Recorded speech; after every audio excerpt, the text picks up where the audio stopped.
Salut, c'est Vincent, bienvenue dans cette nouvelle vidéo, je suis ravi de te retrouver. Aujourd'hui, on va se mettre derrière les platines et on va travailler une nouvelle technique de mix que tu vas pouvoir utiliser pour avoir des transitions qui soient plus homogènes et plus fluides. J'espère que ça va te plaire, n'hésite pas à me dire ce que tu en penses, à t'abonner, à laisser un pouce et un petit j'aime. Moi, ça me permet de faire connaître la chaîne et de faire connaître mon travail. Alors, qu'est-ce qu'on va voir aujourd'hui? Aujourd'hui, on va parler d'un effet qu'on utilise beaucoup, comme je te l'ai dit, c'est l'écho. Et je vais te montrer 3 façons d'utiliser l'écho. Je vais même te donner un petit bonus à la fin. 3 façons plus un bonus. Et je te ferai même une petite annonce qui, je pense, te plaira. Reste bien jusqu'à la fin de cette vidéo. Alors, ce qu'on va faire dans un premier temps, c'est qu'on va utiliser notre écho sur le break. Alors, c'est quoi un break? C'est une partie d'une structure musicale. Si tu sais pas ce que c'est les structures musicales, j'ai fait des vidéos là-dessus. Il y a des liens qui vont s'afficher. N'hésite pas à aller voir ça. Mais en gros, un break, c'est un moment où la musique, on va redescendre en intensité. Donc, ce que je t'invite dans un premier temps à faire, c'est de poser un point Q au début sur le premier temps de ton break. Tu vois? Hop, on va poser un point Q ici. Ok, une fois qu'on a fait ça, ça va être notre repère pour envoyer, en fait, pour faire notre transition avec l'écho. L'écho, on va le paramétrer sur un temps. Tous les logiciels, que ce soit Serato, Recordbox, Traktor, peu importe ce que tu utilises, la fonction écho existe sur tous les logiciels et tu vas pouvoir l'activer sur tous tes contrôleurs. D'accord? Donc moi, tu vois, elle est ici. Je l'ai paramétré sur un temps. On pourrait le paramétrer sur 2 tiers de temps, sur un demi-temps. Voilà. Nous, on va s'arrêter sur un temps. Je vais juste le mettre de côté pour que on voit bien la waveform. Et on va l'utiliser avec le potard ici qui va activer le minimum et le maximum, c'est-à-dire le level, en fait, de ton effet. D'accord? Au préalable, évidemment, j'ai ici des petites sélections. Donc, il faut bien, alors que ce soit ici ou ailleurs en fonction de ton contrôleur, il faut bien sélectionner. Tu vois, moi, je veux que, ça c'est mon deck 1, je veux que mon effet soit appliqué sur le deck 1, ça va fonctionner. Si je le mets sur le deck 2, j'applique mon effet pendant que mon morceau tourne, il n'y a rien qui va se passer parce que l'effet sera assigné au deck 2. Donc, faire bien attention à ça. Une fois qu'on a fait ça, ce qu'on va faire, c'est qu'on va utiliser ici notre petite molette. Je vais d'abord éteindre mon effet. Et on va le mettre à midi, directement. D'accord? Et on va l'activer sur le premier temps du break. Tout simplement. On va pas se prendre la tête. Tu verras qu'on va monter crescendo. Je vais te montrer 3 techniques, plus un petit bonus. Voilà ce que ça donne. 1, 2,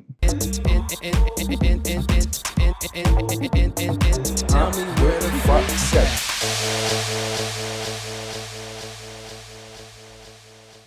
Ouais, t'as vu, j'ai tout simplement activé mon écho sur le premier temps. Et ensuite, je vais laisser un petit peu respirer mon morceau parce que c'est un break, tu vois. L'idée, c'est pas d'enchaîner tout de suite derrière. On peut le faire.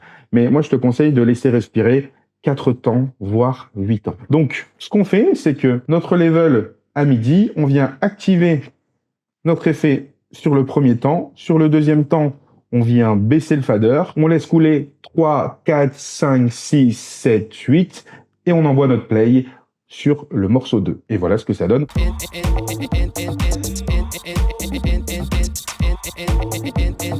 3, 4.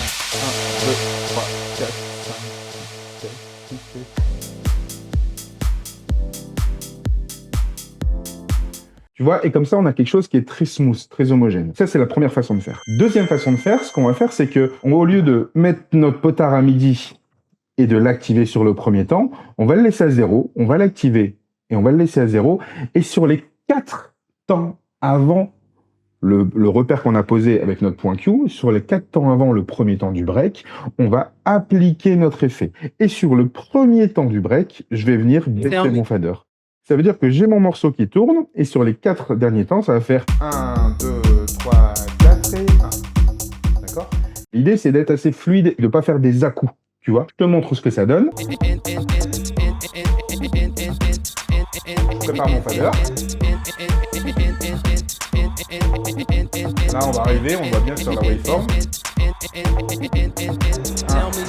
3, 4 et 1, 2, 3, 4 et 1. Donc là, tu vois, dans l'exemple, je n'ai pas laissé 8 ans, j'en ai laissé 4, mais ça fonctionne tout aussi bien. Alors moi, ce que je te conseille pour avoir quelque chose qui soit encore plus smooth, c'est de rentrer ton morceau 2, ton morceau sur ton deck 2, avec un filtre passe-bas, ici. Tu vois, on va vraiment le rentrer comme ça. Et comme ça, on va avoir quelque chose qui sera un peu plus homogène. Et ça donne ceci.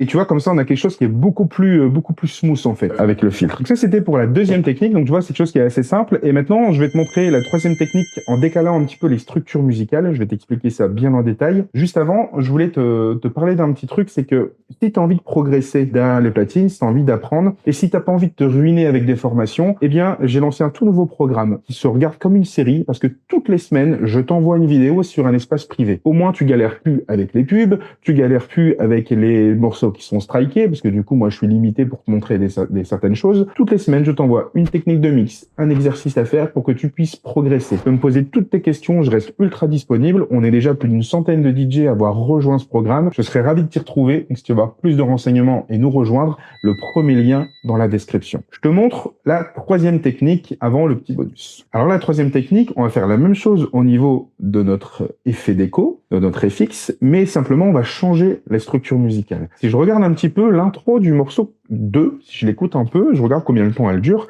Alors pour ça, il suffit simplement de faire play et d'écouter. Et de compter, évidemment. Alors, je vais te zapper ce passage. Ce que tu peux faire, c'est utiliser la fonction beat jump. Tu vois?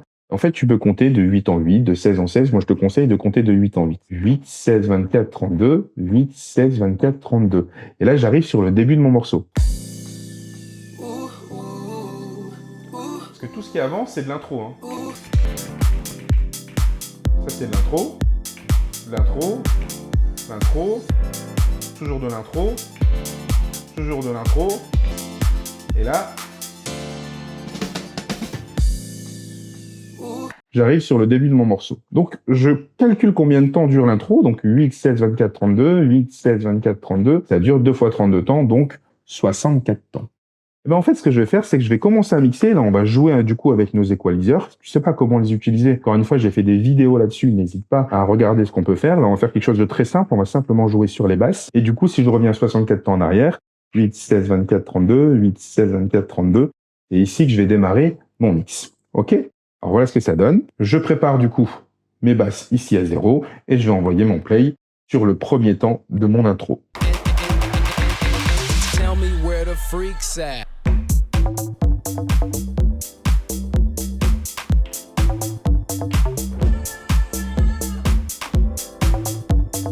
Je joue avec mes basses.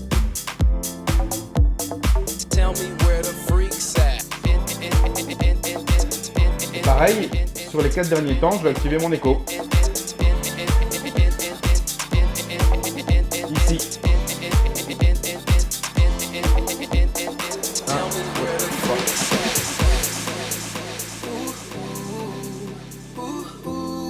Et tu vois, du coup, on a quelque chose qui se marie vraiment bien. Ok ? Je vais te donner un petit bonus pour que tu puisses t'amuser un petit peu. Donc, on va faire exactement la même technique que cette troisième façon de faire. On va jouer avec notre écho. On va faire des petits appels de 2 temps ou de 4 temps. Ça veut dire que pendant que mon morceau il tourne, 1,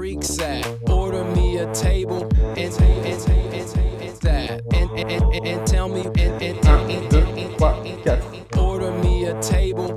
1, 2. Donc, qu'est-ce que je fais ? En fait, je t'explique. Pendant que mon morceau il tourne, je vais baisser mon fader et simultanément, mon potard ici, je vais le mettre à midi. Pendant 2 temps ou 4 temps. Pour faire des petits appels, en fait. Parce qu'en fait, l'écho, c'est un effet qui est post-fader. Ça veut dire qu'une fois que je baisse mon fader, on continue de l'entendre. Donc, je vais faire, mon morceau il tourne, je vais faire 1, 2, 3, 4 et je reprends. 1, 2, 3, 4 et je reprends. D'accord ? Ou alors, 1, 2 et je reprends. D'accord ? Voilà ce que ça donne. Au niveau du mix, je vais faire exactement la même chose.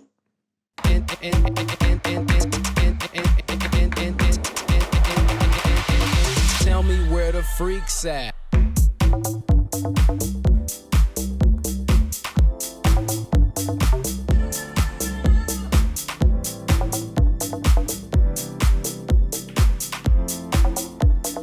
Tell me where the freaks at.